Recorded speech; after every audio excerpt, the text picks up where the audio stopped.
ada banyak hal yang pasti akan didiskusikan pada pagi hari ini oleh beberapa peserta seminar, dan kita sudah melihat ada banyak pertanyaan sudah masuk ke kolom chat. Dan kepada peserta seminar yang lain, kami persilakan apabila ada pertanyaan untuk bisa mengisi kolom chat. Dan saya akan bacakan terlebih dahulu pertanyaan pertama dari Ibu Francisca dari Marcus and Partners. Pertanyaan ini ditujukan kepada Ibu Riana dari OJK. Yang pertama, Ibu, apakah fungsi penyedia jasa atau servis wajib ada? Dan penunjukannya apakah oleh KIK EBA, diwakili manajer investasi, dan siapa yang membayar fee dari kolektor? Untuk Ibu Riana ya.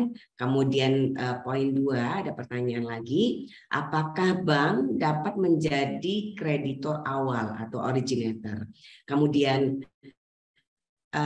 jika kreditor awal tidak membebankan jaminan atau misal fidusia atas piutang sebagai aset keuangan yang dijual ke KIK EBA, apakah KIK EBA kemudian dapat membebankan jaminan fidusia atas piutang tersebut, meskipun masih perlu dianalisa lebih lanjut apakah KIK EBA diakui sebagai badan hukum yang dapat memegang jaminan kebendanaan.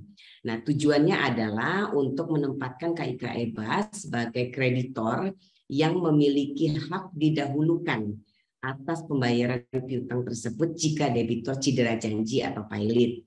Kemudian pertanyaan berikutnya, apakah KIK EBA dapat memperoleh pinjaman dari bank atau lembaga keuangan atau pihak lainnya untuk fundraising dalam rangka membeli aset keuangan di samping fund yang diperoleh dari penerbitan unit penyertaan KIK EBA. Itu dulu mungkin perlu dijawab 4 pertanyaan dari Francisca, Marcus and Partners untuk Ibu Riana.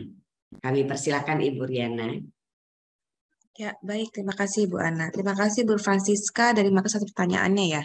Ini kayak Bu Francisca yang sering ke kantor deh, Bu. Iya bukan ya, semua kali ini. Oke, untuk pertanyaan nomor 1 ya, apakah fungsi servicer wajib ada?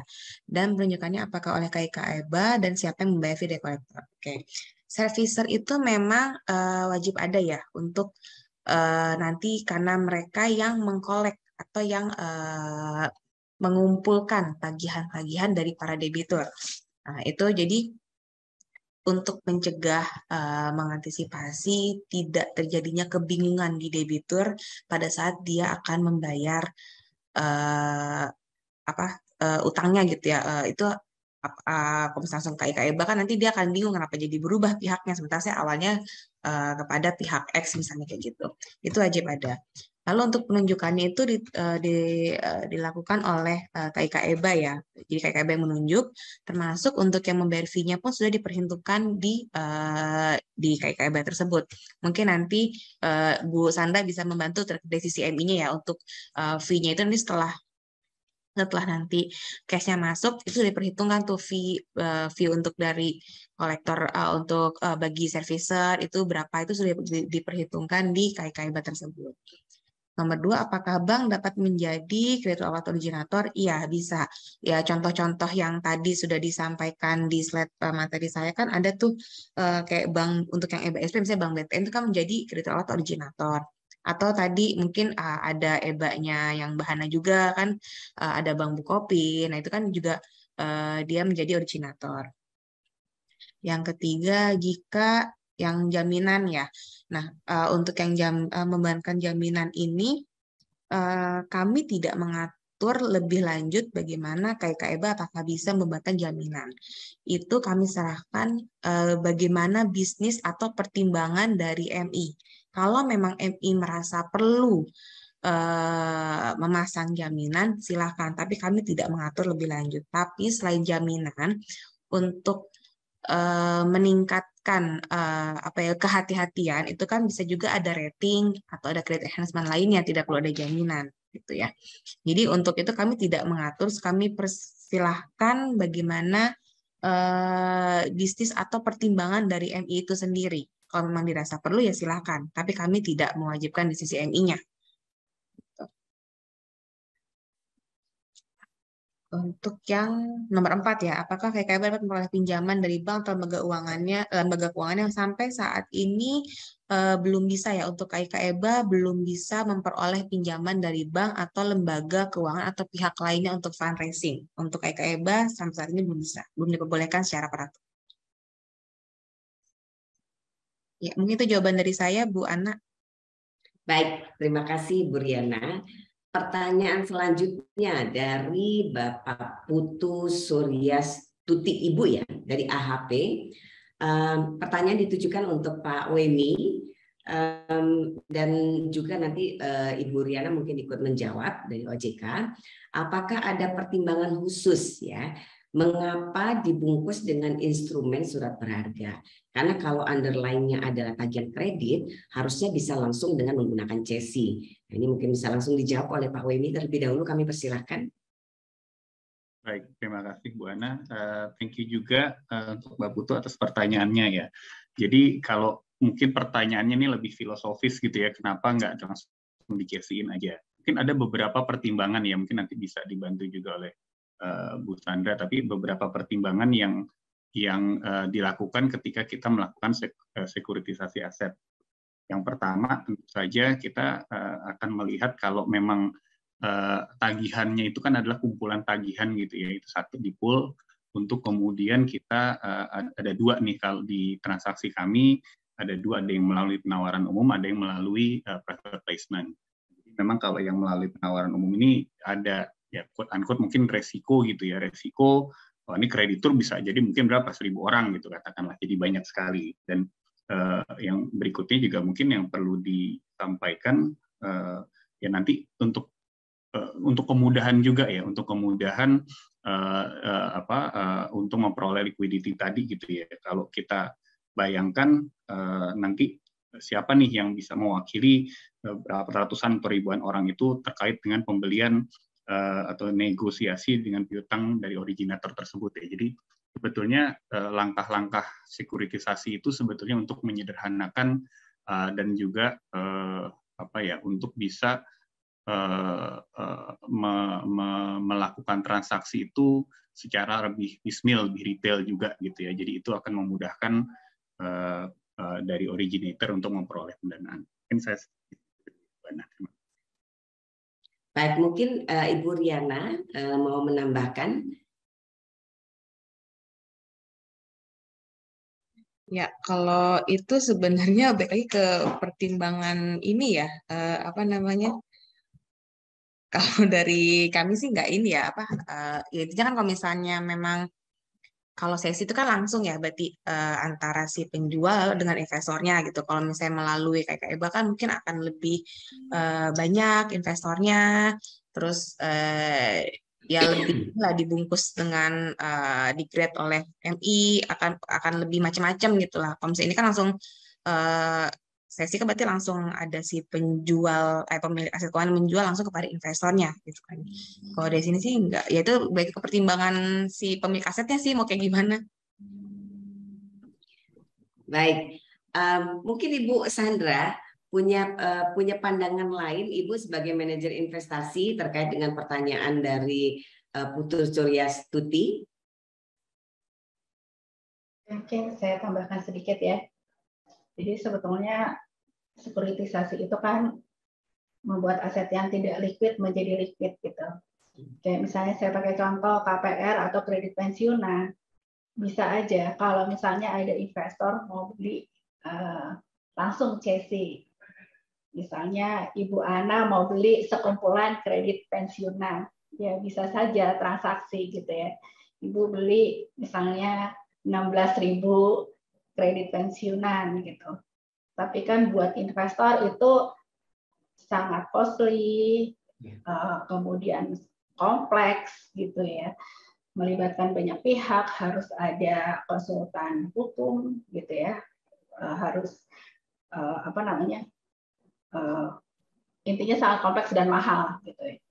Itu sebabnya ada konsep sekuritisasi di mana yang sulit itu CESI itu dilakukannya antara EBA-nya, KIK EBA-nya itu melakukan transaksi CESI dengan originator. Itu yang kami lakukan ya.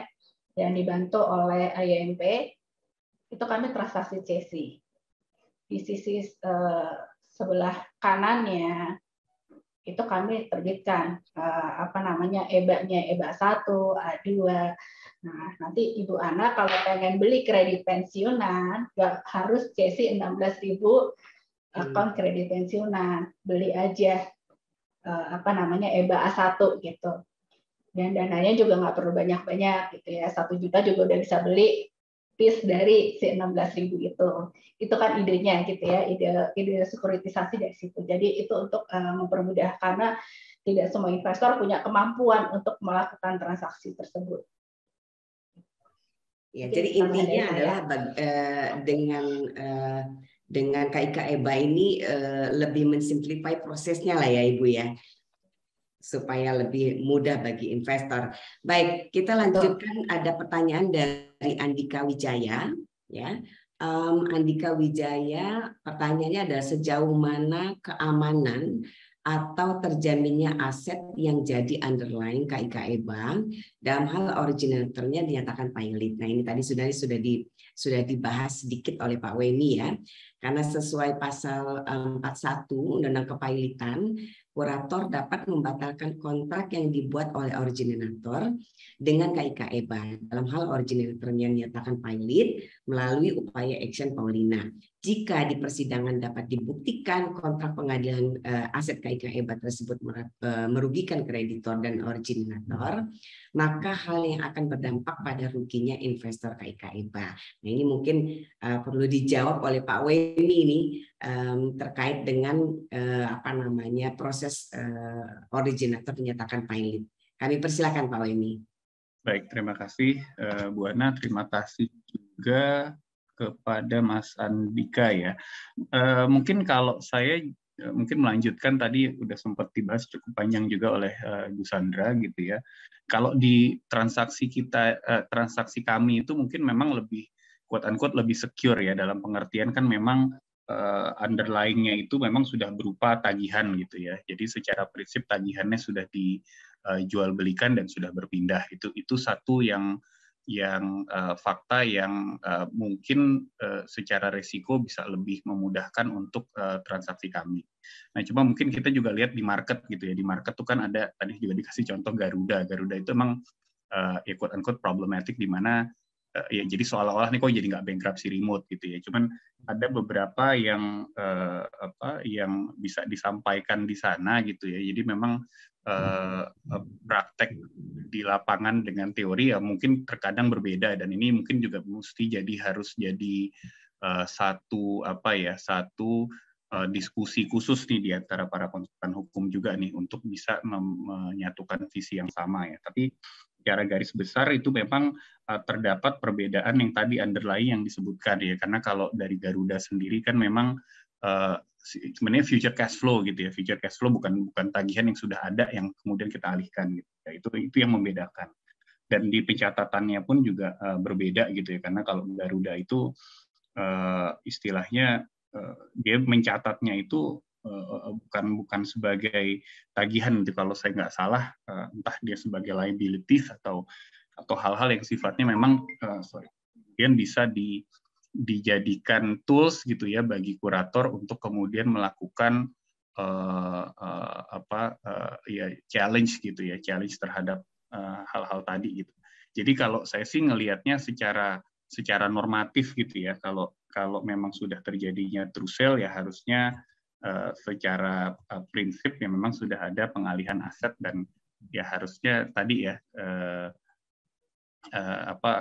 prinsip-prinsip bankruptcy itu juga seharusnya sudah tidak bisa lagi diterapkan. Tapi ya praktek kemudian berkata mungkin berbeda gitu ya, dan ini mungkin jadi PR bersama juga nih buat kita. Mungkin saya stop di situ dulu ya Bu Ana ya. Oke. Mungkin Ibu bukan Ibu ya Pak. Iya, Ibu Ika, Ibu Cassandra bisa menambahkan terkait dengan proses kepailitan ini. Jadi saya sejalan dengan yang disampaikan oleh IMP ya.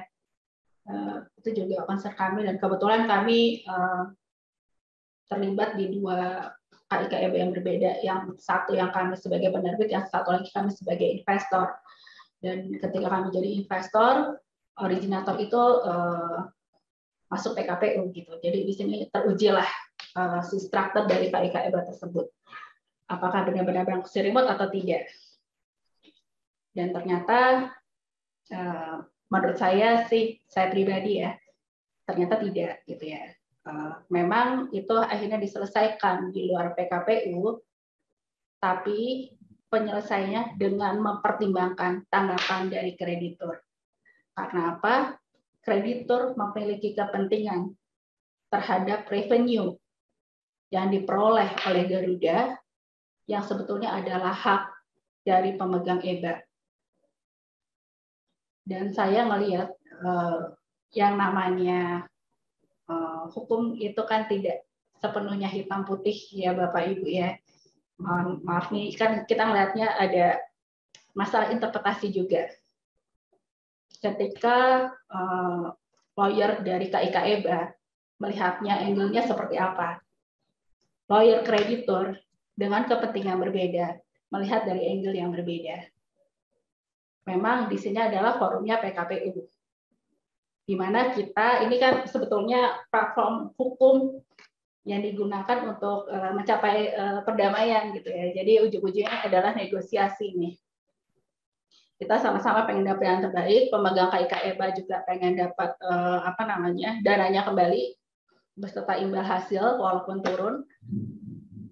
Kreditur juga pengen mendapatkan bagian dari revenue yang diperoleh oleh Garuda, yang sebetulnya itu adalah bagian dari hak dari kami gitu ya. Jadi ini kita ya sudah cari win-win solution aja lah. Nah, ini di sini jadi saya sih ngelihatnya memang harus disempurnakan ya Bapak Ibu. Jadi memang harus duduk sama-sama untuk lihat gitu ya. Memang kalau misalnya kayak Jasa Marga itu kan baik-baik saja, performanya baik, tidak ada isu. Jadi dengan struktur seperti itu, investor tentu nyaman dan nggak ada masalah. Tapi kalau originator yang mengalami masalah, ini kan kelihatan nih seberapa terlindunginya investor. Mungkin itu tambahan dari saya. Baik, mungkin Ibu Riana dan Pak Ade mau menambahkan terkait dengan posisi originator yang dinyatakan pilot. Kalau maaf Bu Ana, saya kalau ini nggak bisa komentar di situ. Tapi saya ingin menjawab pertanyaan tadi, siapa yang membayar kolektor? Tadi kan pertanyaan gitu ya, tadi belum jawab. Jadi ini yang menjawab, yang membayar kolektor adalah manajer investasi. Jadi dalam hal ini tadi misalnya Jasa Marga kan sebagai kolektor terhadap pendapatannya tadi, itu manajer investasi membayar kita sebagai manajer kolektor dari pendapatan itu. Jadi per tahun kita dibayar oleh investasi kalau nggak salah 100 juta tuh untuk ngumpulin pendapatannya. Gitu. Kalau yang ini saya nggak bisa komentar nih Bu Ana. Iya. Baik, terima kasih Pak Ade. Ibu Riana ada yang mau ditambahkan? Ya, kurang lebih sama lah kalau misalnya untuk yang tadi Mbak Sandra cerita, kayaknya tuh tidak di forum ini Mbak Sandra, kita sudah sering diskusi ya. Ya intinya pada saat awal memang tidak terlihat ada apa-apa gitu. Memang kalau untuk originator itu kan memang kita melihat lagi bagaimana dia itikadnya. Seperti itulah yang kita lihat ya, seperti itu. Untuk penyelesaiannya mungkin nanti ya kita bantu lah untuk yang itu, nanti kita bantu, kita diskusikan bareng-bareng dengan MI dan ini. Cuma untuk yang nyatakan pelit memang sebenarnya kan kalau belum tentu itu bakal terlihat di awal ya, yang kayak gitu-gitu sebenarnya kan. Jadi di awal sebenarnya nggak apa-apa gitu kan. Ya sama dengan yang kasus itu kan, siapa yang nyangka akan seperti itu gitu kan. Tapi kan yang kita adalah action berikutnya apa yang mereka lakukan. Itu kita menghargai usahanya. Jadi kalau ya nggak bisa bayar, terus udah gitu, tinggal nggak bisa kayak gitu kan. Yang kita usahanya apa, actionnya apa gitu untuk mempertanggungjawabkan. Seperti itu sih kurang lebih. Ya, terima kasih. Baik, terima kasih. Ini ada pertanyaan penting nih dari Aji Wijaya, pakar pilot kita. Karena ini sebetulnya banyak yang concern dengan pilot nih, karena mungkin karena masalah Garuda kemarin ya. Berkenaan dengan yang disampaikan Ibu Riana nih tentang dikeluarkannya dari budel pilot. Seluruh kekayaan debitor baik sekarang maupun kemudian hari menjadi jaminan utang-utangnya, meskipun ya aset bersangkutan sudah dibebani hak jaminan kebendaan, manakala debitur pilot maka aset tersebut tetap merupakan bagian dari budel pilot. Nah, bagaimana nih Pak Aji ini bertanya nih, bagaimana teknis mengeluarkan aset dimaksud dari budel pilot? Mungkin yang pertama nanti Bu Riana dulu kali ya, karena kita bicara peraturannya dulu, baru kemudian nanti dalam prakteknya kita akan mendengar apakah Pak Wemi juga sudah pernah menangani originator yang dinyatakan pilot. Kami persilakan Ibu Rina. Ya. Ibu Riana, maaf Ibu Riana. Baik, terima kasih Bu Ana. Ya, terkait dengan melakukan aset dari budel pilot ya. Gini, kalau untuk EBA ini di peraturan saya membahasnya spesifik untuk di POJK ya Bu. Jadi saya tidak bisa berbicara secara luas dibandingkan dengan undang-undang kepilitan, dengan KUH Perdata gitu. Saya yang spesifik saya bicara adalah sekuritisasi di POJK terkait EBA. Memang kalau dibentuk-bentuk antar hukum itu ada-ada aja celahnya. Dibentukkan undang-undang ini pasti ada lagi, dibentuk undang-undang ini pasti ada lagi, gitu kan. Saya lebih ke spesifik aja, spesialisnya adalah untuk yang di EBA gitu kan ya. Dimaksud dari dikeluarkan di budel itu ya berarti layaknya jual beli biasa. Kalau kita jual beli itu kan berarti sudah keluar dari buku gitu kan. Ya sesimpel itulah memang yang di EBA dimaksud dengan true sale secara hukum gitu. Nah, itulah kami butuh opini dari konsultan hukum yang harus mengecek ini sudah bisa true sale secara hukum apa tidak gitu kan. Kalau dibenturkan dengan undang-undang lain nggak akan selesai-selesai ini bisnisnya gitu. Industri atau marketnya nggak akan jalan, memang selalu ada aja. Itulah tugas yang kami berikan kepada konsultan hukum untuk memberi opini. Sejauh mana true sale-nya, itu yang dicek oleh para konsultan hukum gitu. Kalau dikeluarkan budel pilot, ya layaknya jual beli biasa, perusahaan misalnya menjual asetnya, jadi dikeluarkan dari buku, mereka terima cash seperti itu kan. Kalau budel pilot seperti itu aja sih yang ada di konsep atau EBA ini. Seperti itu, Mbak Ana. Terima kasih Pak Aji Wijaya. Baik.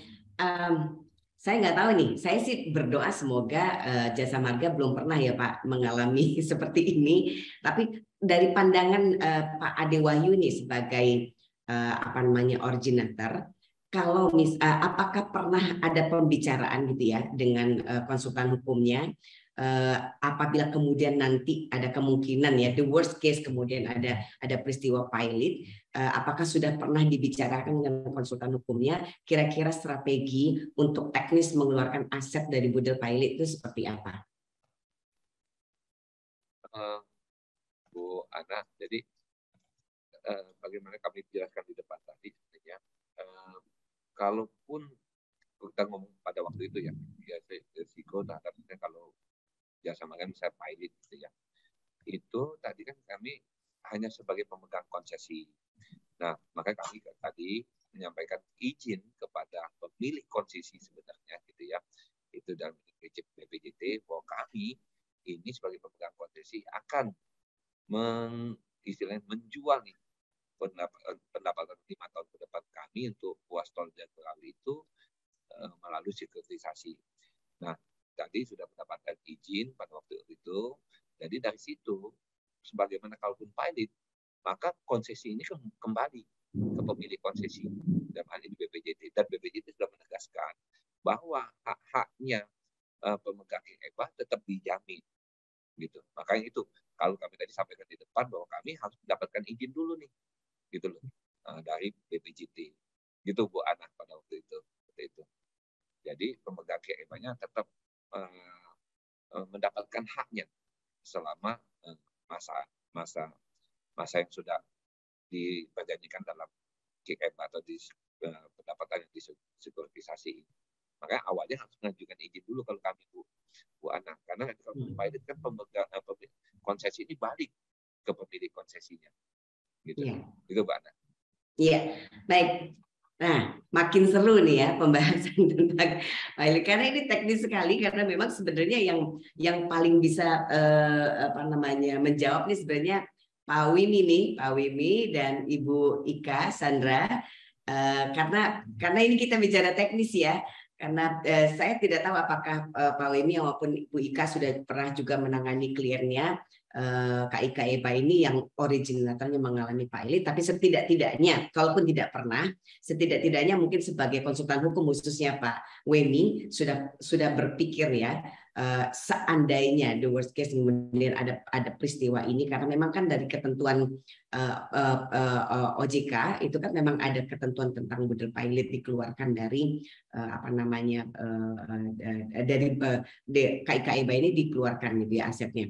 Nah, menurut Pak Wemi nih, kita diskusi lagi nih, bagaimana sih teknisnya nanti kalau misalnya, saya berharap sih nggak pernah mengalami ya Pak, tapi seandainya ini dari sudut pandang sebagai praktisi yang biasa menangani KIK EBA, adakah solusi real ya teknisnya nanti ketika misalnya kliennya mengalami originator atau mengalami pilot gitu?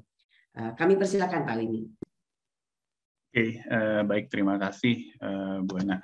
Mungkin kalau ini pertanyaannya kan juga berkaitan dengan pertanyaan lanjutannya mengenai jual beli putus gitu ya, Bu Ana. Jadi memang kan secara prinsip itu mungkin ya awalnya itu dimungkinkan adanya jual beli terhadap hak misalkan pengelolaan di mana ownership-nya itu masih berada di dalam atau berada di pihak originator gitu ya. Jadi mungkin pembicaraannya itu bisa beranjak dari situ ya. Cuma kan memang OJK sendiri sudah menyatakan secara tegas bahwa ini nggak boleh nih dibedakan gitu loh antara pemilik hak manfaat gitu ya dengan pemilik kebendaannya gitu ya, pemilik atau ownership-nya gitu ya. Jadi memang sekarang itu kan memang OJK mensyaratkan adanya jual beli putus nih ya.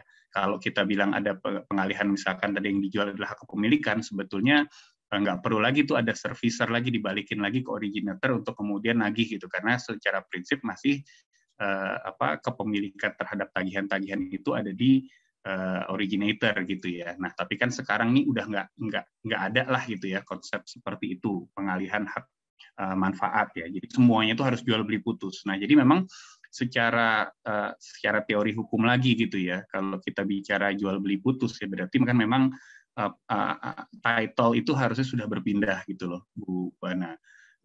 Jadi memang seharusnya tidak bisa lagi ada interpretasi berbeda gitu ya, bahwa wah ini masih masuk ke dalam misalkan budel pilot dan lain-lain gitu ya ceritanya ya. Ini kecuali ada beberapa ini tertentu gitu ya, situasi tertentu. Nah, tapi secara prinsip memang ini memang agak jadi dilematis juga nih buat kita sebagai konsultan hukum untuk kemudian menerbitkan opini true sale bahwa sudah benar nih, bahwa sudah dialihkan gitu ya tagihan-tagihan tersebut gitu ya secara full gitu ya, bukan hanya hak manfaatnya aja, tapi juga ownership-nya juga, title-nya juga pindah gitu ya. Nah, kemudian ketika nanti dihadapkan pada tes, nah ini yang jadi sulit juga nih buat kita sebagai konsultan hukum nih, ketika kita sudah menyatakan bahwa, oh nih kita beropini, memang sudah terjadi nih jual beli putus gitu ya. Dan karenanya hak dan kewajibannya dan kepemilikannya juga berpindah. Nah, kemudian ketika kita dihadapkan pada tadi gitu ya, pada praktek-praktek tertentu gitu ya, yang kemudian ya mungkin angle-nya sih, mungkin nggak bilang bahwa ini dua hal ini adalah ya, misalkan kita bicara POJK dengan undang-undang kepailitan itu berbeda gitu ya, tapi selalu ada angle yang bisa dipakai untuk kemudian menegasikan tadi ya prinsip jual putus tadi sih Bu Ana. Nah ini yang kemudian makanya saya bilang ini problem sih sebetulnya kalau menurut kita ya sebagai konsultan hukum, ketika kita dihadapkan pada prinsip dasar yang harusnya tadi gitu ya secure, kemudian di dalam prakteknya sendiri ternyata masih bisa ada challenge gitu ya. Nah ini yang saya rasa juga saya mungkin nggak bisa memberikan jawaban konkret seharusnya seperti apa ya, tapi memang masing-masing konsultan hukum saya pikir harus bisa menelaah gitu ya, dan menganalisa resiko sampai sejauh mana opini true sale itu sebenarnya bisa diberikan. Makanya saya bilang tadi nih, beruntung kalau kita dapat proyeknya nih setelah diskusi juga sama Bu Sandra gitu ya, sebagai sparring partner, kalau tadi thank you juga disebut seperti itu, untuk kemudian bisa dengan dengan nyaman memberikan opini true sale ya, compare dengan struktur-struktur yang lain. Nah, ini aja sih dulu, saya stop di sini ya Bu Ana. Bu Ana masih mute sepertinya. Baik, terima kasih Pak Wini. Artinya memang terkait dengan pertanyaan Pak Aji, ini penting sekali dan memang masih perlu pembahasan lebih lanjut mungkin dengan OJK ya, supaya bisa memberikan jaminan kepastian bagi baik bagi originator dan juga bagi kita konsultan hukum, karena kita harus memberikan pendapat hukum yang nanti akan kita pertanggungjawabkan kemudian hari apabila kemudian originatornya mengalami pilot. Ibu Sandra mungkin punya pandangan yang berbeda sebagai manajer investasi terkait dengan pertanyaan dari Pak Aji. Kami persilahkan. Ini agak berat ya. Ya, saya kenal dengan Pak Aji juga karena urusan PKPU ya. Jadi nggak banyak lah. Jadi sebenarnya gini Pak, ketika kita membentuk EBA gitu ya, dalam koridor yang sudah diberikan oleh OJK gitu ya, banyak kepercayaan yang diberikan gitu. Terus kita bersama-sama dengan konsultan hukum dan KAP berusaha membuat skema yang paling secure lah untuk investor. Mungkin jauh dari pemikiran kami apa yang harus dilakukan ketika itu pilot, karena berdasarkan pengalaman saya bahwa wilayah kepilotan atau PKPU itu memang ada lawyer-lawyer yang spesialis di sana gitu ya. Dan ketika membentuk ini kan kita tidak melibatkan lawyer-lawyer seperti Pak Aji gitu misalnya. Jadi kita kan nggak tanya view-nya Pak Aji nih, kalau kita bikin strategi kayak gini nanti kalau originator masuk PKPU nasib kami gimana gitu kan, itu tidak sampai sejauh itu Pak. Tapi ada baiknya kalau boleh menyarankan kepada para lawyer yang hadir di sini, mungkin ada forum khusus untuk membahas ini kalau dengan struktur seperti ini itu dari sudut pandang kepilotan itu seperti apa yang mesti disempurnakan. Kita kan pengennya ke depan nih ada nih future cash flow, future revenue gitu ya, yang jadi underlying aset dengan struktur yang lebih baik gitu ya. Ini kan sudah dibuka nih sama regulator. Tugas kita dengan sebagai pelaku pasar, sebagai praktisi itu kan menyempurnakan gitu ya, struktur yang dibuat, melakukan PR-PR kita bersama gitu. Jadi mungkin ada bagusnya juga gitu. Jadi lawyer-lawyer yang memang punya specialty di pilotan itu kita ajak diskusi juga Bu. Jadi bisa lebih baik lah ke depannya. Mungkin itu dari saya. Ya ini PR ya buat HKPM nih, PR untuk HKPM. Mungkin nanti setelah ini kami akan membuat kajian khusus ya terkait dengan KIK EBA apabila kemudian originatornya mengalami pilot gitu. Ini penting sekali sih memang untuk dibahas. Pak Aji, ada PR baru nih dari Pak Aji. HKPM harus membuat diskusi khusus. Ini Pak Aji ada tambahan sebenarnya satu lagi ya.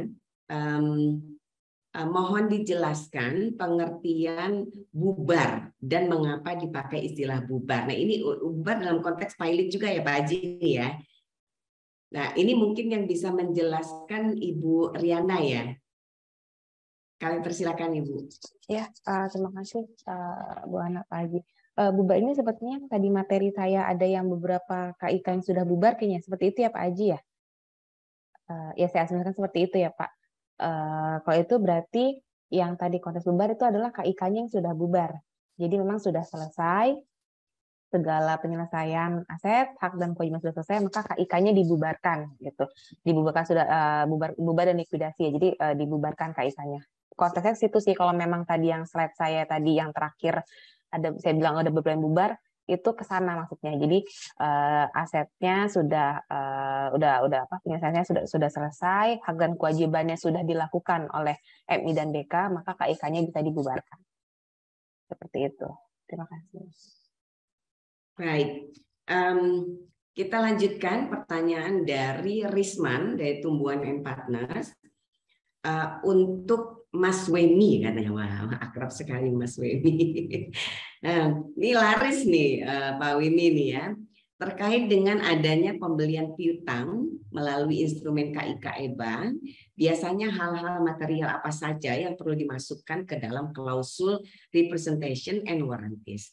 Apakah dimungkinkan ya di dalam akta pembentukan KIK EBA hanya dibuat representation dan warranties bahwa piutang yang dibeli tersebut sifatnya lancar, agar untuk menghindari bahwa di kemudian hari piutang tersebut ternyata tidak lancar sehingga berpotensi terjadi kelalaian kepada pembayaran dividen kepada investor. Kami persilakan Pak Wimi.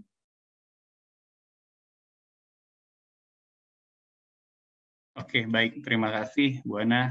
Terima kasih juga nih, Mas Risman.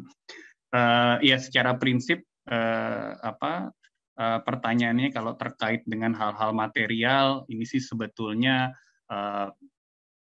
generik aja gitu ya, Mas Risman, terkait dengan pengalihan piutang pada umumnya. Karena kan secara prinsip kalau tadi kita lihat, kalau kita bicara mengenai pengalihan atau pembelian piutang melalui true sale itu ya, kita akan membuat satu master agreement gitu, perjanjian induk untuk pengalihan piutang-piutang tersebut gitu ya. Jadi memang prinsip dasarnya pasti akan ada represent warranties gitu ya, akan ada covenant dan ada hal-hal yang sifatnya krusial untuk pengalihan piutang tersebut gitu ya. Nah, jadi kalau ditanya apakah perlu dimasukkan ada klausula semacam represent warranties gitu ya, terkait dengan apakah misalkan hutang-hutang yang atau tagihan-tagihan tersebut masih ongoing ya. Ya saya pikir itu adalah suatu keniscayaan juga ya, dalam pengertian kita bisa memasukkan dan memang pada prinsipnya yang kita ambil itu adalah kredit-kredit yang sifatnya masih outstanding, yang bukan macet gitu ya. Dan nanti secara prinsip tadi juga mungkin sudah dijelaskan secara singkat gitu ya, bahwa piutang-piutang ini juga bukan bulk, misalkan 16.000 atau 13.000 nasabah itu semuanya kita sekuritisasi. Ada pilihan-pilihannya juga gitu ya, ada pilihan-pilihannya, ada pengelompokan-pengelompokan. Nah, jadi nanti itu akan bergantung juga nanti pembicaraan antara konsultan hukum dengan MI-nya gitu. Ini mana-mana aja yang bisa dikelompokkan. Tadi ada juga beberapa isu yang kita lihat terkait misalkan dengan mismatch gitu ya, antara katakanlah jangka waktu EBA-nya dengan jangka waktu tagihannya sendiri. Nah, itu yang kemudian kita bisa nggak nih kita pick and choose, kita scrap gitu ya. Nah, itu adalah pembicaraan-pembicaraan yang dilakukan antara KH dengan MI. Jadi tentu saja banyak nih faktor yang kita harus lihat di dalam penyiapan dokumen-dokumen transaksi nih, Mas Risman. Jadi kalau kayaknya di bawah nih juga ada pertanyaan mengenai apakah dokumen-dokumen misalkan KIK EBA itu dengan kepatuhan normatif gitu ya.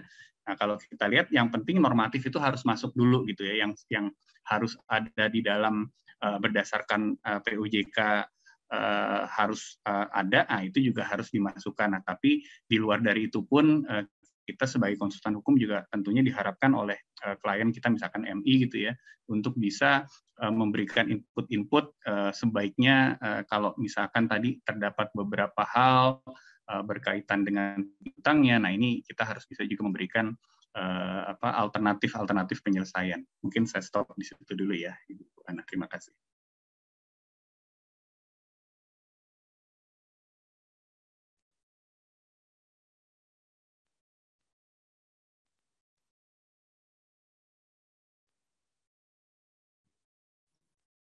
Ada pertanyaan untuk pertanyaannya Pak Risman tadi terkait dengan rep and warranties. Apakah Bu Sandra ada tambahan?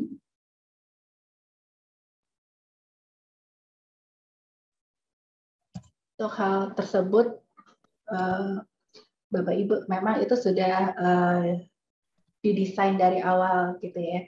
Jadi IEMP dan HPP itu juga bantu kami untuk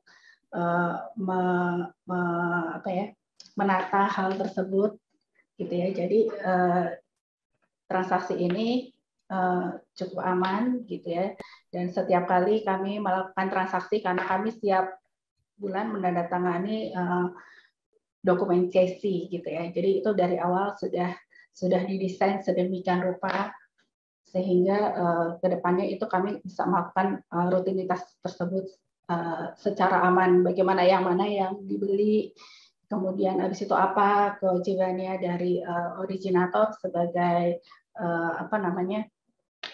kawan kami untuk melakukan jual beli, itu semuanya sudah diatur dengan baik oleh konsultan-konsultan hukum kami. Itu tambahan dari saya. Baik, ini tambah lagi nih soal pilot nih, seru nih ya.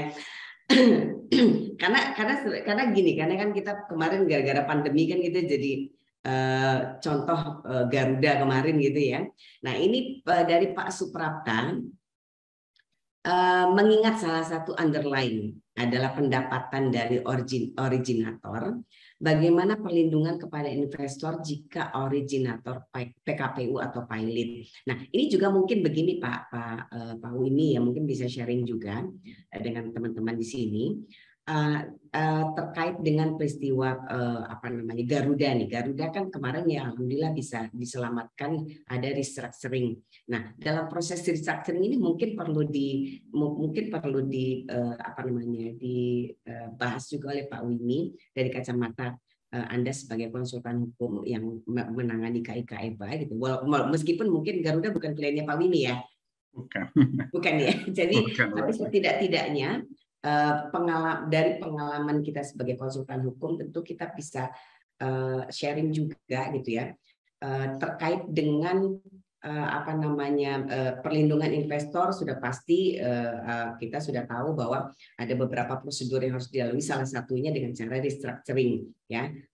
Restructuring itu proses-prosesnya apakah sama dengan restructuring pada proses PKPU biasa, ataukah memang ada treatment khusus nih untuk KIK EBA, karena mengingat aset-aset treatmentnya juga akan berbeda gitu. Kami persilakan Pak Wini. Iya, ini mungkin terus terang kalau saya tuh mungkin juga bukan lawyer yang berkecimpung di bankruptcy atau pilot gitu ya Bu Ana ya. Ini mungkin disclaimer pertama dulu gitu ya. Cuman mungkin yang bisa saya sampaikan sekali lagi gitu ya, bahwa yang namanya restructuring, proses restructuring itu kan adalah sebetulnya proses yang diperlukan gitu ya, diperlukan untuk menciptakan quote-unquote keadilan bagi para kreditur gitu ya ceritanya. Dan memang ya kalau tadi kita selalu bicara nih, harusnya kan memang kalau kita sudah bicara adanya true sale, ya memang harusnya, dan tadi juga disebutkan beberapa kali ini ada sebetulnya prinsip dasarnya bankruptcy remote yang ternyata ya di dalam prakteknya mungkin agak sedikit berbeda dari itu gitu ya Bu Ana.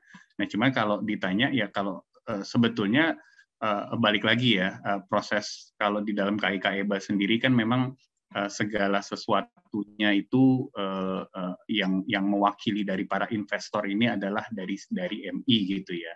Nah jadi memang konsep dasarnya adalah selalu para investor yang banyak itu akan rely kepada MI untuk kemudian, dan MI juga sebenarnya sudah diberikan kuasa dan wewenang gitu ya untuk melakukan quote-unquote penyelesaian gitu ya. Dan dan pada satu level juga mungkin bisa dibawa ke dalam rapat umum pemegang unit gitu. Tapi in short yang saya mau sampaikan sebetulnya ya tadi ya, kalau dari sisi investor sebetulnya ada beberapa cara gitu ya yang bisa dilakukan terkait dengan perlindungan terhadap kepentingannya mereka. Itu salah satunya tentu saja dengan melakukan negosiasi di out of court settlement gitu ya. Yang ini yang common juga dilakukan pada PKPU gitu ya, pada PKP atau kepailitan. Jadi mungkin saya hanya bisa memberikan gambaran seperti itu, Bu Ana. Mungkin kalau ada rekan-rekan yang mungkin lebih specialize gitu ya di bidang PKPU atau kepailitan, saya pikir mungkin bisa diklarifikasi juga ke arah sana. Terima kasih. Baik, ini menarik sekali. Saya ingin memberikan kesempatan kepada Pak Aji Wijaya ya, karena ini banyak sekali isu sebenarnya terkait dengan kepailitan yang harus kita sharing di sini. Pak Aji bisa mungkin bisa admin bisa di-unmute Pak Aji.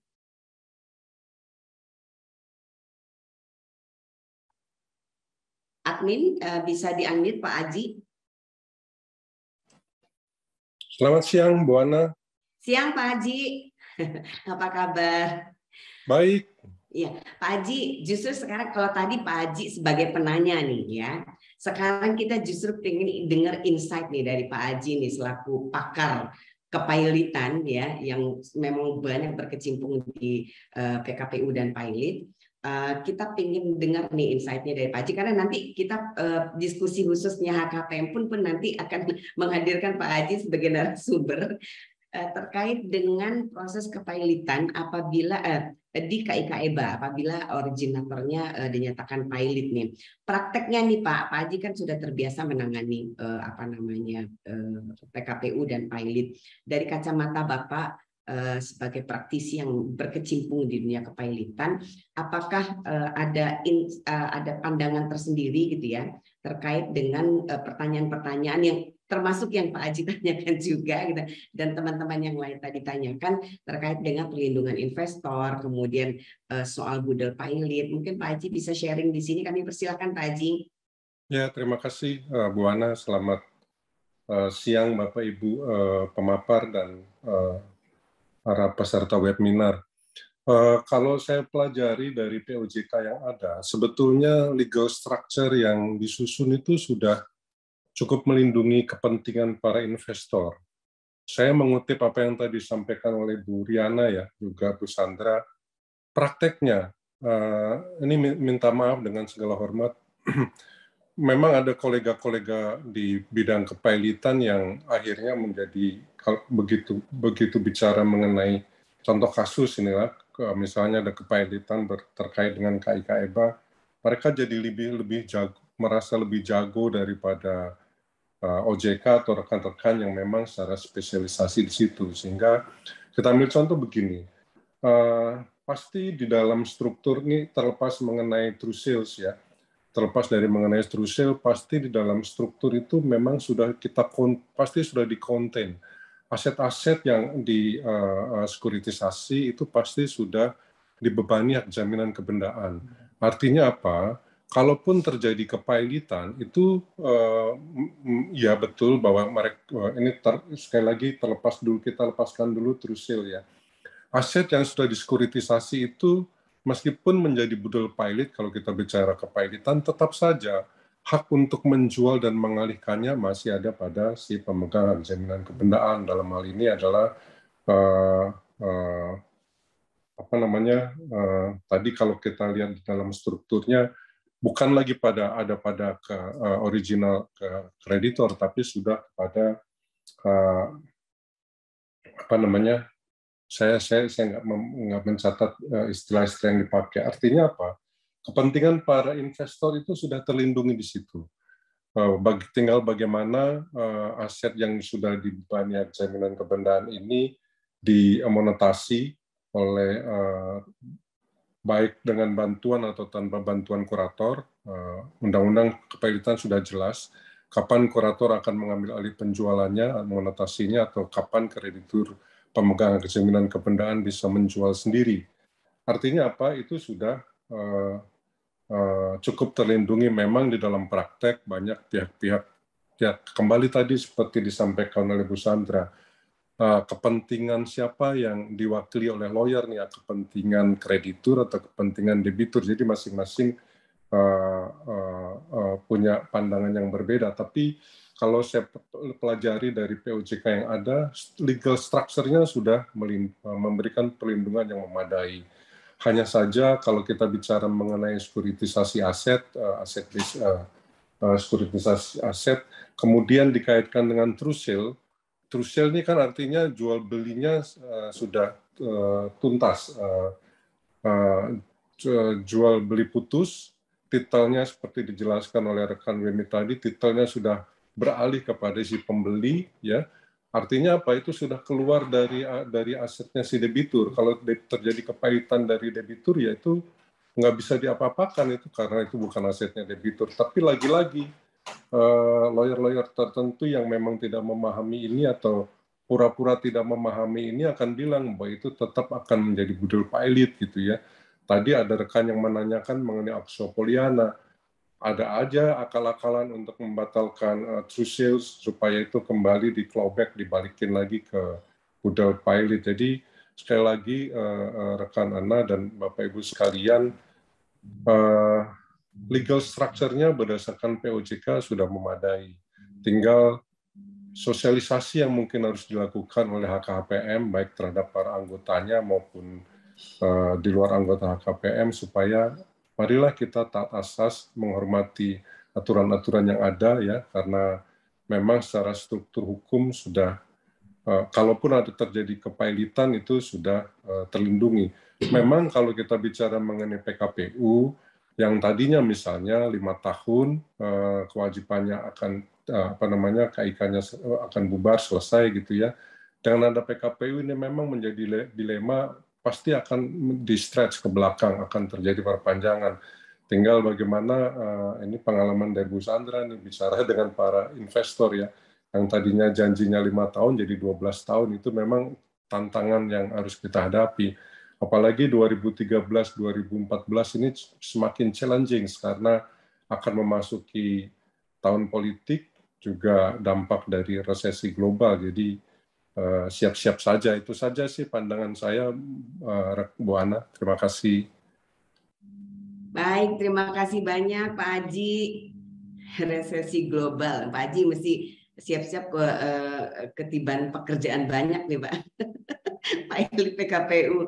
Oke, cukup cukup berguna menambah wawasan bagi para peserta hari ini terkait dengan originator yang nanti kemudian yang kemudian nanti pilot gitu ya dalam KIK EBA.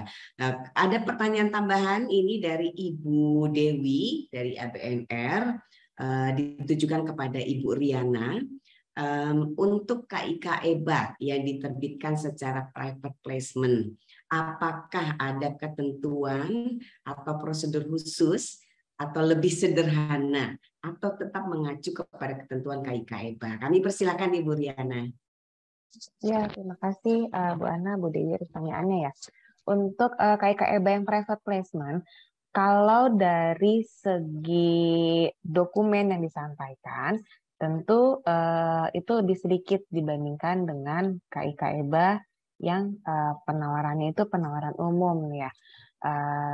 Tadi kalau misalnya yang penawaran terbatas atau tidak pernah umum kan dokumennya itu itu tidak perlu menyampaikan pernyataan pendaftaran ya. Dan juga hanya menyampaikan dokumen keterbukaan tadi yang saya bilang itu similar dengan prospektus ya, seperti prospektus, lalu kontrak KIK-nya itu sendiri dan spesimen sertifikat EBA. Kalau misalnya penawaran umum itu lebih banyak lagi divisi dokumen itu mereka harus melakukan penawaran menyampaikan dokumen pernyataan pendaftaran, lalu ada kontraknya juga, dan rancangan akhir prospektus. Itu yang disampaikan ke OJK. Tapi selain menyampaikan 3 dokumen tersebut, MI juga wajib membuat, menyimpan, dan mengadministrasikan. Ini dalam artian dokumen tersebut tetap wajib dibuat oleh MI, tapi tidak perlu disampaikan ke OJK. Tapi harus sudah ada dokumennya. Jadi kalau memang nanti kami minta, dokumennya sudah ada. Nah itu cukup banyak dokumen yang harus disiapkan. Ya contohnya kontraknya tadi, terus perjanjian lain, misalnya contoh perjanjian dengan servicer misalnya, kayak gitu. Terus contoh sertifikat EBA, lagi legal opini, legal audit dari segi hukum, atau misalnya pendapat akuntan, kalau memang diperlukan, yang tadi bisa terus secara akuntansi. Terus misalnya karena yang peran umum itu wajib rating, berarti dokumen rating gitu, dan dokumen-dokumen lain yang terkait dengan KIK EBA. Kalau di sisi dokumen memang ada perbedaan, tapi dari sisi acuan aturan itu tetap mengacu ke POJK 65, dan dari sisi kami sebagai reviewer itu sama, tidak ada perbedaan. Jadi kalau misalnya nanti memang kami rasa perlu ada konfirmasi atau mengundang, bisa juga kami mengundang para pihak, baik MI, BK, maupun originator. Itu di sisi reviewernya. Seperti itu, Bu. Terima kasih. Baik, terima kasih Bu Riana. Ada pertanyaan tambahan lagi dari Iswira. Iswira dari TRN Co. Untuk Ibu Sandra ya. True sale dilakukan setelah penawaran umum. Nah, untuk itu apakah diperlukan adanya semacam perjanjian pengikatan jual beli terlebih dahulu terkait dengan jadi karena true sale itu dilakukan setelah penawaran umum, dipertanyakan apakah diperlukan adanya semacam perjanjian pengikatan jual beli terlebih dahulu. Kami persilahkan kepada Ibu Ika Sandra untuk menjawab, dan mungkin nanti Mas Winnie bisa menambah.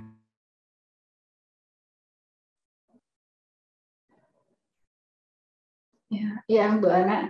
Jadi memang ini kan suatu alur yang sudah didesain sedemikian rupa. Jadi ketika kami mau menerbitkan EBA, aset itu sudah terbentuk. Kami sudah tahu yang mana saja yang mau dibeli asetnya. Dokumen semua sudah disiapkan, termasuk CC-nya. Dan ketika penawaran umum, urutannya kan begini Bu, EBA-nya harus punya uang dulu kan, jadi harus fundraising dulu. Fundraising melalui apa? Penawaran umum. Nah, jadi ini sebelum dananya masuk, kita penawaran umum, mereka membeli EBA, dapat dana, baru kita settle transaksinya. Nah, itu dokumennya semuanya yang menyiapkan adalah konsultan hukum. Mungkin di sini IMP yang untuk mengurus transaksi kita waktu itu ya. Jadi waktu itu udah seluruh dokumen sudah siap, sudah tinggal dieksekusi aja sesuai dengan timeline yang ditentukan oleh konsultan hukum, baik dari sisi kami ataupun dari di sisi originator. Jadi itu mungkin dokumen detailnya mungkin akan lebih baik kalau konsultan hukum kami yang menjelaskan. Silakan Pak Wemi. Baik, terima kasih Bu Sandra, Bu Ana.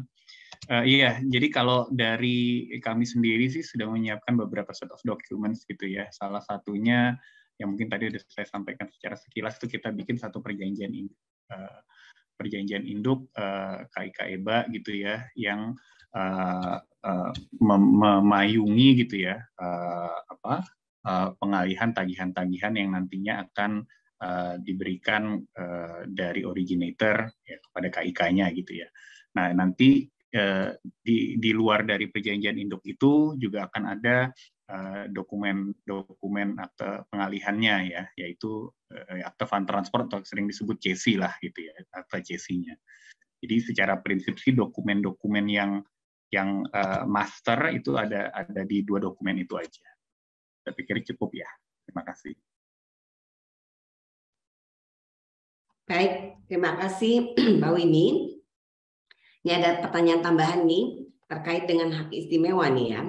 Dari Inu Kertopati & Co. Apakah perikatan yang terjadi dalam transaksi KIK EBA terhadap investor dilindungi dengan ketentuan pasal 1134 KUH Perdata? Ini terkait dengan hak istimewa kreditor nih. Kami persilakan mungkin ke Ibu Riana dulu kali ya. Apakah ada ketentuannya Ibu terkait dengan perikatan transaksi KIK EBA? Apakah ada perlindungan khusus bagi investor terkait dengan pasal 1134 KUH Perdata? Apakah ada klausul tersendiri yang sudah diatur oleh OJK untuk keluar dari 1134 KUH Perdata? Ya, baik Bu Ana. Dari sisi POJK sih tidak ada ini ya, tidak ada pengecualian atau seperti itu, nggak ada sih. Tapi yang pasti kan semua itu tidak boleh melanggar dengan ketentuan peraturan perundang-undangan yang lainnya. Tapi dari sisi POJK itu sendiri sih kami tidak ada spesifik mengatur seperti itu sih, nggak ada. Baik. Ya. Pak Wi mungkin mau menambahkan? Oh, sorry, ke saya, Bu Ana? Kenapa? Oh, sorry, saya yang ditanya atau? Enggak, mau menambahkan mungkin karena ini terkait dengan kalau dalam peraturan OJK kan tidak ada ketentuan yang mengesampingkan pasal 1134. Karena ini kita ini hak istimewa ya.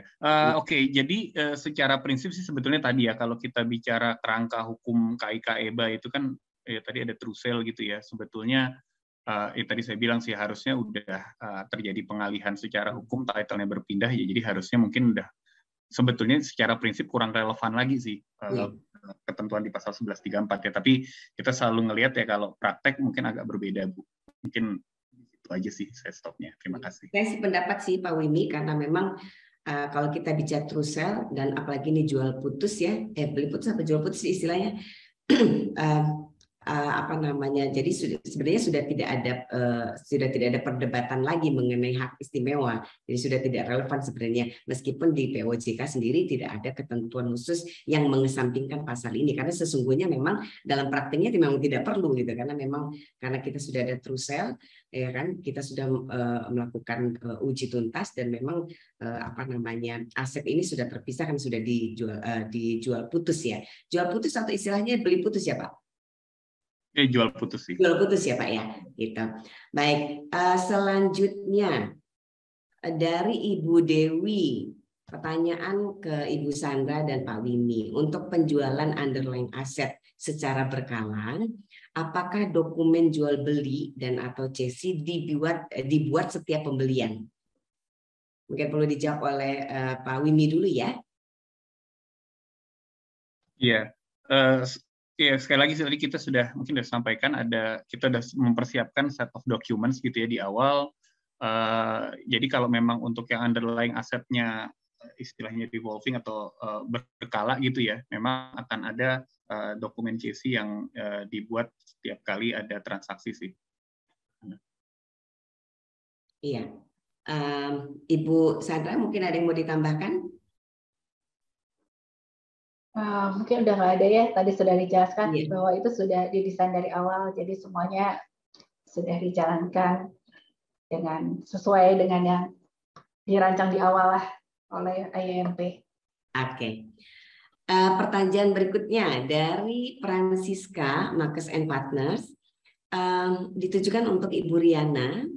Jika debitur tidak bisa atau gagal bayar tagihan yang merupakan aset keuangan KIK EBA sehingga menghambat pembayaran atau distribusi penghasilan tertentu, saya nggak tahu nih penghasilan tertentu tanda petik nih ya, kepada para pemegang UP yang sudah dijanjikan dalam prospektus. Apakah kemudian KIK EBA atau manajer investasi dianggap melanggar kewajiban atau janjinya kepada pemegang UP dan tetap bertanggung jawab untuk menyalurkan penghasilan tertentu tersebut kepada pemegang UP? Kami persilakan Ibu Riana. Ya, terima kasih.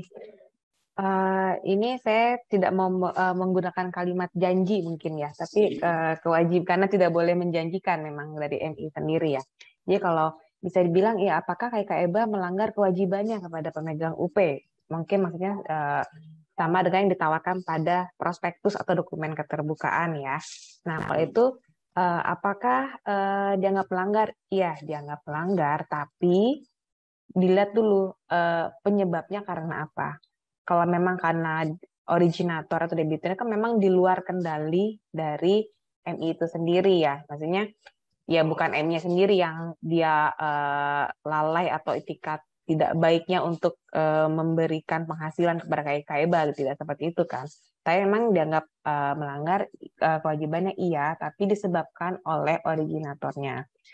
Nah, terus bertanggung jawab untuk menyalurkan penghasilan tertentu, Nah, itu seperti yang tadi mungkin sudah dibahas sebelumnya di EBA yang lain, itu seperti yang Pak Wimi sampaikan, bisa sampaikan. Kita bisa negosiasi lagi nanti kan, quote-unquote negosiasi lagi. Pembayarannya mau seperti apa? Kalau contoh yang tadi kan bisa restruct gitu misalnya kan, atau mau seperti apa? Nah, itu yang bisa kita diskusikan dengan para pihak gitu. Kalau memang saklek, kalau memang misalnya saklek ya langsung hitam putih, ini gagal bayar kayak gitu, ya udah selesai. Tapi kan yang kita cari adalah win-win solution untuk investor. Kalau misalnya memang gitu kan nanti malah nggak dapet apa-apa gitu. Investor yang nggak dapet, originatornya keenakan, nggak perlu bayar gitu kan, udah selesai gitu. Tapi kan kita nggak mau seperti itu.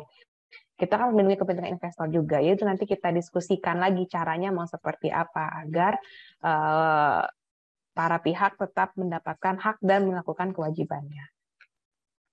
Mungkin seperti itu dari saya, Bu Ana. Terima kasih. Baik, Ibu Riana, terima kasih jawabannya. Nih, terakhir nih ada pertanyaan. Semoga sih ada pertanyaan lagi ya. Kami persilakan loh, karena kita masih punya waktu. Dari sahabat saya, Sari Lukita Ningsih. Pertanyaannya kepada Pak Wimi nih. Dengan adanya pengalihan piutang kepada KIK, apakah ada mekanisme pemberitahuan kepada debitur-debitur yang piutangnya telah dijual? Kami persilakan Pak Wimi. Iya, sorry sebentar. Oke, oh saya pikir masih di mute, sorry. Terima kasih Bu Ana, Bu Sari Lukita ya. Ya. Ini terkait dengan pengalihan piutang kepada KIK, ada mekanisme pemberitahuan ya. Iya, secara prinsip tadi sudah kita sampaikan di luar dari perjanjian induk yang kami siapkan, kami juga sudah mempersiapkan CC-nya gitu ya, atau perjanjian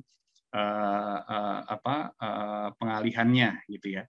Nah, jadi memang tentu saja sudah ada di dalamnya mengenai mekanisme pemberitahuan kepada debitur.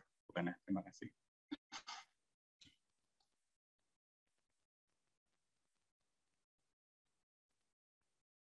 Baik, dari Ibu Sandra, apakah ada tambahan? Untuk yang kami, Ibu, kebetulan memang untuk perjanjian kredit pensiunan, itu di dalamnya sudah ada pasal mengenai bahwa originator itu dapat mengalihkan kepada pihak lain. Jadi waktu itu memang kita langsung otomatis aja bisa melakukan. Oke, sedikit tambahan dari saya. Baik, pertanyaan sudah habis, tapi saya ingin mendengar nih dari Pak Ade Wahyu. Pak Ade, Pak Ade ini nih apa namanya lolos dari pertanyaan nih Pak Ade, karena Pak Ade adalah emiten ya tentu peserta webinar ingin mendengar insight nih dari Pak Ade ini. Dalam proses penerbitan KIK EBA, apa sih yang dari sisi emiten ya Pak ya, yang dirasakan oleh emiten masih kurang peraturannya atau kurang tegas peraturannya, atau dari proses due diligence yang dilakukan oleh konsultan hukum untuk memastikan ini merupakan true sale, apakah ada beberapa ada hal-hal penting dari sisi emiten yang sesungguhnya harus diatur oleh OJK? Silakan Pak Ade. Terima kasih Bu Ana. Ini pertanyaannya sih sederhana tapi sebenarnya kompleks ya. Tapi sebenarnya kalau di pengalaman dari jasa marga ya, kemudian teman-teman diskusi dan marga, ini sebenarnya sudah dengan aturan betul sudah lebih baik aturannya, sudah mengatur ini semua. Kemudian dari konsultan hukum sebenarnya sudah jelas. Dan kebetulan di jasa marga kan yang dijaminkan ini kan adalah pendapatan, dan kebetulan juga sekali lagi jasa marga untuk pendapatannya ini kan hampir bisa dikatakan agak berbeda dengan yang tadi dibahas. Teman-teman semua bahas itu dengan Garuda sangat berbeda, karena lebih pasti nih pendapatannya. Dan tadi tadi yang sudah juga kami sampaikan depan di datanya, bahwa pendapatan ini sudah mature dan sudah mature nih yang Jagorawi ini. Jadi hampir bisa dikatakan pada waktu itu tidak ada hal-hal yang menjadi concern untuk dalam penerbitan ini, gitu Bu Ana sebenarnya. Memang agak berbeda mungkin kalau di bidang yang lain gitu ya, dan atau menjual aset atau kredit gitu. Karena yang kita jual adalah future pendapatan.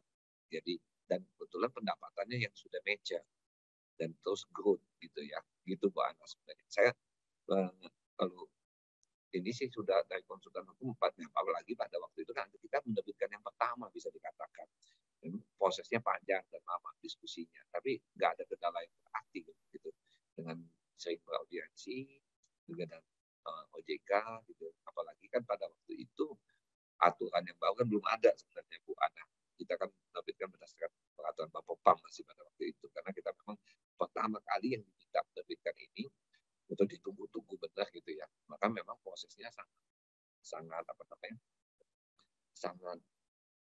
ya intens diskusi, dan kita juga banyak mendapat kemudahan waktu itu karena semua orang concern ke sini gitu loh.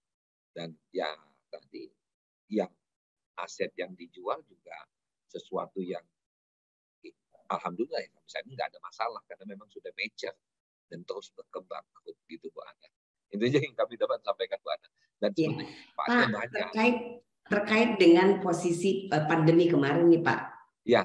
Itu Jasa Marga juga mengalami kendala pendapatan ya Pak, karena kan tol ditutup, kita sempat lockdown gitu.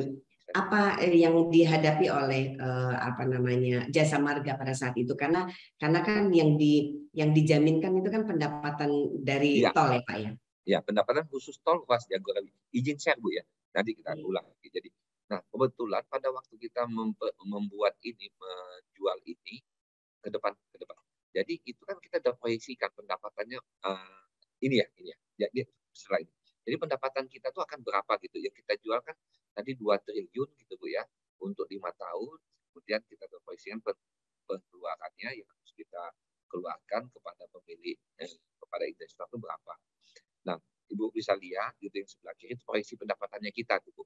Bahwa dari tahun 2020 ada 714 dengan haknya pemilik yang kuning itu 582. Nah, kebetulan yang itu kita memproyeksikan di tahun 2020 itu pendapatan itu 902 miliar dengan hak para pemilik KKB dalam 490 miliar. Itu juga tahun 2021 itu pendapatannya growth 900 dan pemilik KKB-nya 400. Nah, alhamdulillah Bu, sebenarnya nggak mencapai pendapatan kita tuh tetap bisa memenuhi di atas 490 dan tetap juga walaupun 2020 itu pendapatan Jasa Marga secara korporat turun 30% itu, tapi tetap bisa memenuhi kewajiban kepada pemegang KKB karena pendapatan kita dari kita proyeksikan untuk di Jagorawi itu tetap tumbuh 900, tetap di atas ya 910 miliar Bu Ana. Jadi alhamdulillah itu nggak ada kendala berarti karena makanya memang pemilihan asetnya yang membuat kita lebih nyaman sebagai penerbit maupun bagi para pemegang calon investor juga aman nih. Sebenarnya itu yang menjadi kunci dari keberhasilan KKB di Jasa Marga. Tapi Bu, saya sekali lagi ini sebenarnya adalah salah satu alternatif pendanaan bagi para penerbit khususnya Jasa Marga. Kan kita kan punya pendapatan yang insya Allah pasti nih dan kita tidak bisa prediksikan berdasarkan lagi dan ini dan pengalaman pandemi sekalipun kalau kita pengen mencari alternatif pendanaan di luar yang konvensional kayak utang ini salah satu yang bisa kita pakai karena kan kita bisa tidak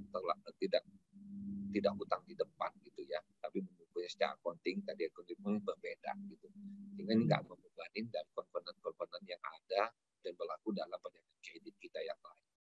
Ini adalah hal yang mungkin bisa terus disosialisasikan nih Bu Rena ya pada calon-calon penerbit yang baru ini benar-benar kalau punya memiliki aset yang memiliki nilai untuk ini misalnya alternatif pembiayaan yang cukup baik gitu untuk gitu aja Bu Ana, terima kasih. Baik. Baik, Pak Ade, ini kan terkait dengan kita melihat memang jasa marga sudah dipastikan aman ya, meskipun kemarin karena dampak pandemi, karena ternyata memang masih ada spare almost 50% ya Pak ya, dari proyeksi income-nya yang meskipun tidak memenuhi itu, karena ternyata yang diinvestasikan hanya 50%-nya ya. Ini kita mau ngobrol sama Bu Sandra nih.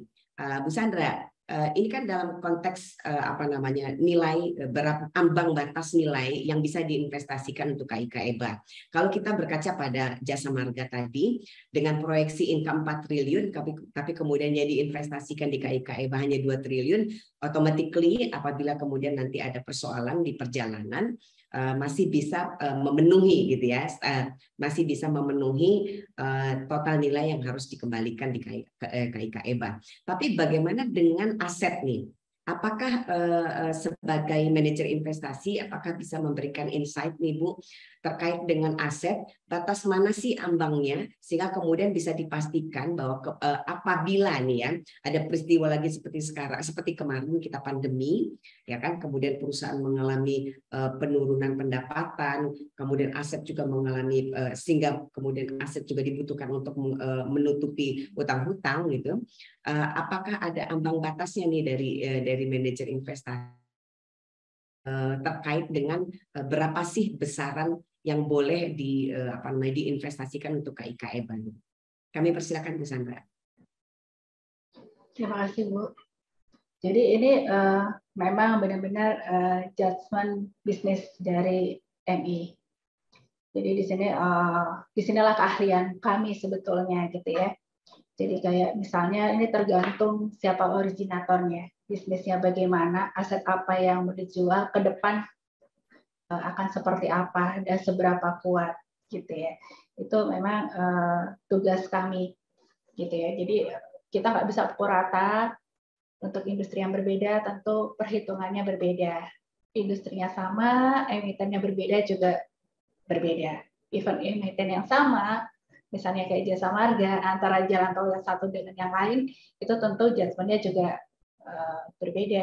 Gitu ya. Jadi itu memang spesifik Bu untuk masing-masing jenis aset. Mungkin itu jawaban dari saya. Terima kasih. Baik. Ada keahlian tersendiri ya, itulah gunanya ada manajer investasi. Tidak ada rumusan khusus ya Bu. Oke, menarik sekali. Saya baru sekali ini loh lihat webinar yang luar biasa, pertanyaannya, diskusinya luar biasa, semua pemateri dibuat berpikir untuk menjawab pertanyaan-pertanyaan dari peserta webinar.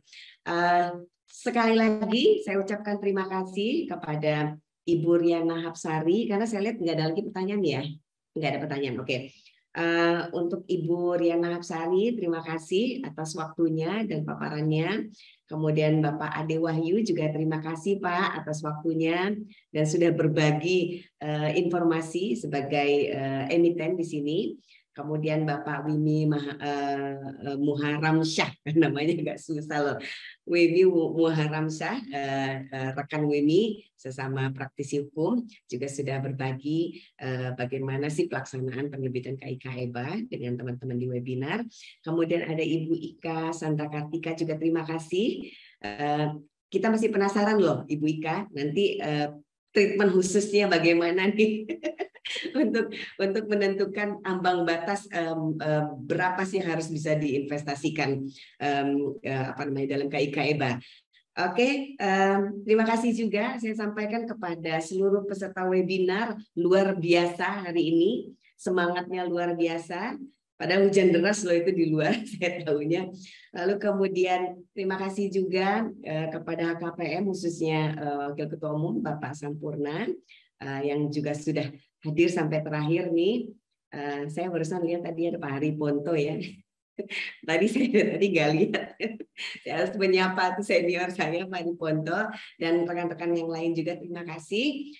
Semoga ilmunya bermanfaat dan yang pasti semoga KIK EBA bisa terus tumbuh berkembang ya, ekonomi kita semakin membaik dan kita pun bisa normal kembali dari COVID.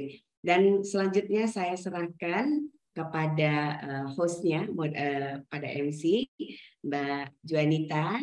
Kami persilakan untuk menyelesaikan tugasnya. Baik, terima kasih Bu Ana.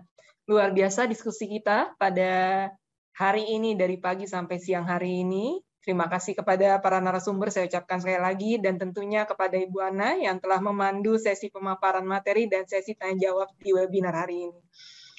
Oke, baiklah. Kita akan masuk kepada agenda selanjutnya, yaitu penyerahan tanda terima kasih secara simbolis dari HKPM.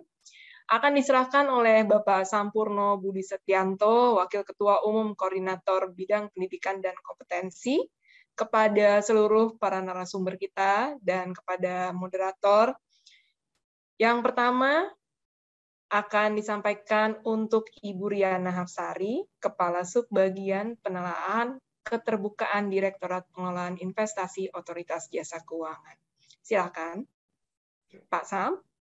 Terima kasih rekan Jonita. Mohon kepada Ibu Riana Hafsari supaya berkenan untuk menerima plakat dari kami, dan mohon maaf izin mungkin baru secara online dulu Bu.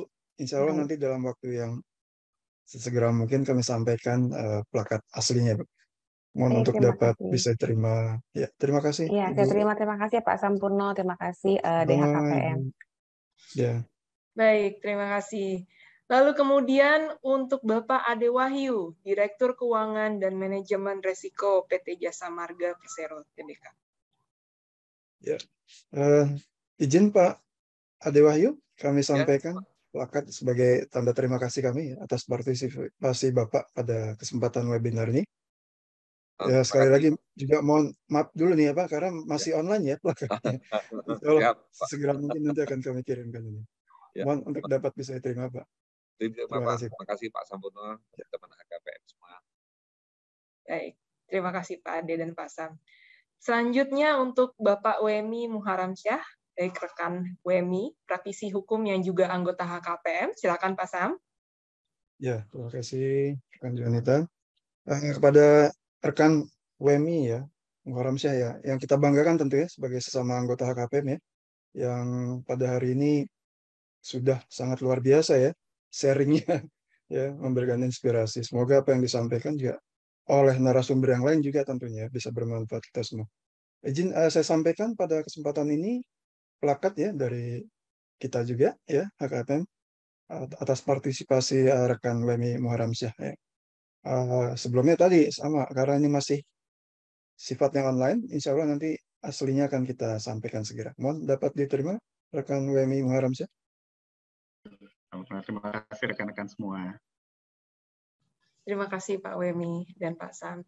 Lalu untuk Ibu Ika Sandra Kartika, Head of Alternative Investment, PT Bahana TCW Investment Management, Pak. Silakan Pak. Ya, terima kasih rekan Juanita. Nah, pada Ibu Ika Sandra Kartika, ini kita terus terang, akhir sesi ini belum tuntas nih, masih penasaran tadi seperti rekan moderator ya. Kapan-kapan mungkin kita akan adakan sesi khusus nih, yang membahas mengenai trik-trik rahasia tadi ya.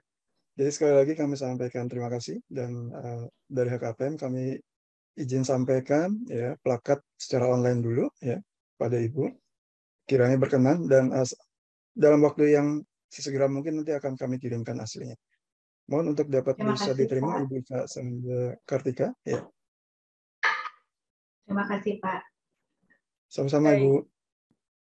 Oke. Dan yang terakhir kepada Ibu moderator kita, Ibu Ana Sofa Yuking, yang juga Wakil Ketua Umum HKPM, Koordinator Bidang Publikasi, yang telah menjadi moderator pada webinar kita hari ini. Silakan Pak Sam. Terima kasih rekan Jonathan. Kepada rekan Ibu Ana Sofa Yuking ya, ini tanpa peran beliau nih acara hari ini tentunya nggak semarak seperti ini ya. Jadi diskusi tadi kita lihat berjalan sangat baik dan lancar dan hangat ya tentunya. Ya, ini kan tidak terlepas dari peran moderator kita nih ya. Jadi mohon izin kami sampaikan plakat kepada Ibu Ana Sofa Yuking yang sudah berperan penuh nih sebagai moderator dalam webinar hari ini. Ya kiranya bisa diterima. Ya seperti biasa tadi ini karena masih online, nanti aslinya akan kita kirimkan segera kan. Izin untuk dapat diterima Ibu Ana Sofa Yuking. Baik, Pak Sam, terima kasih. Terima kasih. Saya Terima terima kasih. ya. Baik, ya, saya kembalikan lagi ke rekan Juanita. Silakan. Oke, terima kasih Pak Sam. Sebelum mengakhiri acara pada siang hari ini, izinkan kami melakukan dokumentasi untuk kegiatan webinar ini. Dimohon kepada Bapak Ibu para peserta untuk menyalakan kamera Zoom. Mengingat ada beberapa slide dengan banyaknya peserta kita, jadi mohon untuk mengikuti panduan dari saya. Saya ingatkan kembali untuk tetap menyalakan kamera sampai selesai seluruh slide dilakukan dokumentasi. Oke, saya cek terlebih dahulu apakah sudah. Oke, kita tunggu beberapa saat lagi. Oke, kita mulai. Hitungan ketiga. 1, 2, 3. Slide pertama. Kemudian 1, 2, 3. Slide kedua. Selanjutnya, slide ketiga. 1, 2, 3. Slide keempat, 1, 2, 3. Slide terakhir, 1, 2, 3. Oke, terima kasih Bapak Ibu. Demikianlah telah berakhir seluruh rangkaian acara webinar pelaksanaan penerbitan KIK EBA, peluang dan tantangan pada hari ini. Kami ucapkan terima kasih yang sebesar-besarnya kepada para narasumber, moderator, serta tentunya Bapak Ibu peserta webinar hari ini. Saya mewakili panitia yang bertugas menyampaikan permohonan maaf apabila ada salah kata dan perbuatan dari kami. Akhir kata, terima kasih. Wassalamualaikum warahmatullahi wabarakatuh. Sehat selalu dan selamat menjalankan aktivitas hari ini.